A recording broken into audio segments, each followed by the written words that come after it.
আপনার যেদিন ঘটনা ঘটে 13 তারিখে আপনার সকালে আমি আমার ভাই বসে রয়েছি, বসে কাজ সম্পর্কে কথা বলতেছি। কাজ সময় কথা বলার সময় হুট করে আপনার 5-7 জন ধারালো অস্ত্র নিয়ে আইসা আমার ভাইয়ের উপর অ্যাটাক করে।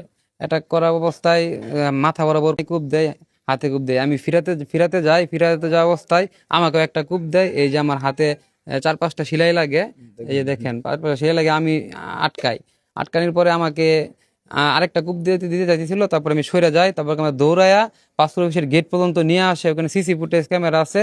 ওরা 2 জন ছিল না, ওরা না হলেও 10 থেকে 12 জন, 12 জনের উপরে ছিল।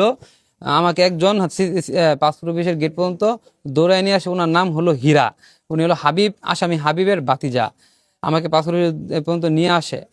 তারপরে আমি আবার ওদের যাওয়ার পরে আমার ভাই, তো আমার তো আপন ভাই, আমার সামনে আমার বাইরে কুবাই আছে। আমার আমি কিভাবে আপনাদেরকে বলবো যে অনলাইনে মিথ্যা একটা প্রপাগান্ড ছড়াচ্ছে যে আমার বাইকে তারা 2 জন কুপাই মারছে। আসলে তারা 2 জন ছিল না, তারা একাধিক ছিল, একটা চক্র ছিল। চক্র আকারে আমার ভাইয়ের উপর তারা আঘাত করছে, আঘাত করে আমার বাইরে স্পট ডেড করছে। আমি ওইখানে গেছি, যাই দেখি আমার ভাই উপর হয়ে পড়ে রয়েছে, রক্তের বন্যা বয়ে গেছে গা। আমি উপর করে তুইলা টাইনা হেসরে আমি রিস্কে একা তুলছি, একা তুইলা আমি মেডিকেল নিয়ে গেছি। নিয়ে যাওয়ার পরে আমার ভাই আমার হাতেই মারা গেছে। আর পুরা বাংলাদেশের সোশ্যাল মিডিয়া, ইউটিউবাররা, বিদেশ থেকে দেশ থেকে সকলেই মিথ্যা মিথ্যা প্রপাগান্ডা ছড়াইতেছে যে আমার ভাই চাঁদাবাজ, চাঁদাবাজ মারছে। আসলে ওরা হলো চাঁদাবাজ, ওরা ওরা আসল চাঁদাবাজ। ওরা ওই ওই যে ছেলে বলছে আমি এডুকেশন, ওই তো এডুকেশন বানানটা ভালো করে উচ্চারণ করতে পারে না। এডুকেটেড হবে বলে এডুকেশন। ওই হলো অশিক্ষিত, ওই হলো ওরা হলো মূর্খ। ওর ওই ওই হলো গ্যারাজে চাকরি, গ্যারাজে কাজ করে, ওর বাপের গ্যারাজে কাজ করে, ওই হলো মূর্খ। আচ্ছা, একটা বিষয় জানার ছিল, আপনার ভাইকে এভাবে মারার কারণটা কি? আমার ভাইকে মূল মূল কারণ হলো আমার ভাই এলাকাতে যেই ডাকে, সবার ডাকি আমার ভাই সাড়া দেয়। সবার সাথে একটা আন্তরিকতার সম্পর্ক আছে আমার ভাইয়ের।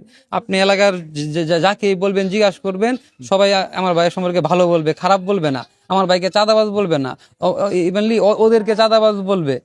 এই যে রে আমার ভাই ওদেরকে ওই যে আগের দিন একটা ঘটনা ঘটছে। ওই যে আগে একটা ছিল, পূর্ব একটা জেদ ছিল। আমার ভাই চাঁদাবাজের বিরোধিতা করতো।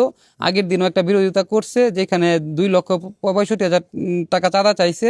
এরপরে পরের দিন ওনার ভাতিজারা এসে 10 লক্ষ পর্যন্ত চাঁদা চাইছে। তারপর একটা মীমাংসা হয়। মীমাংসা হওয়ার পরে দেখায় যে আমার ভাইও কাজ করে, বিল্ডিং এর কাজ করবে, কিন্তু ওদের এটা ভালো লাগে নাই। ওরা একাই কাজ করবে। ওরা বিএনপি রাজনীতি করে, নতুন নেতা হয়েছে, পাতি নেতা। এই জিদে ওরা মনে করেন যে আমার ভাইকে মনে করেন যে এই চক্র করে এই ঘটনাটা ঘটাইছে। এখন আপনার কি চাইতেছেন? আমার